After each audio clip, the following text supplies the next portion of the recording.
খবরদার মা বাবার ব্যবহারে তুমি কষ্ট পেয়ে উফ বলো না, ওয়ালা তানহারহুমা, ওদেরকে ধমক দিও না, ওয়াকুল্লাহুমা কাওলান কারীমা, পিতা মাতার সাথে সৌজন্যমূলক আচরণ করো, নম্রভাবে কথা বলো। আর কি করবে? আখফিদ লাহুমা জানাহাযুল্লি মিনার রাহমা, পাখি যেরকম ভাবে বাচ্চার সামনে ডানা বিছিয়ে দেয় খেদমতের জন্য, তুমি তোমার পাখির ডানার মতো নিজের হাতগুলো বিছিয়ে দাও, মা বাবার খেদমত করো। আর যদি তারা মরে যায়, আল্লাহ বলছেন, আল্লাহ কি সুন্দর দোয়া শিখিয়েছেন, অকুর রব্বির হামহুমা কামা রাব্বায়ানি সগীরা, ও আমার রব, তুমি আমার আব্বা আম্মাকে সেরকম ভাবে এই বৃদ্ধ বয়সে অথবা কবরে, হাসরে, মিজানে, পুলসারাতে, জান্নাতে সেরকম আদর সোহাগ দিয়ে লালন পালন করো, যেরকম ভাবে আমার পিতা মাতা আমাকে শিশুকালে লালন পালন করেছিল।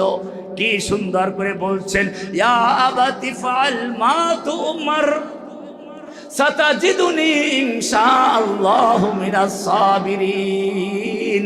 এই কঠিন মুহূর্তেও ইনশাআল্লাহ বলতে ভুলে যান নাই।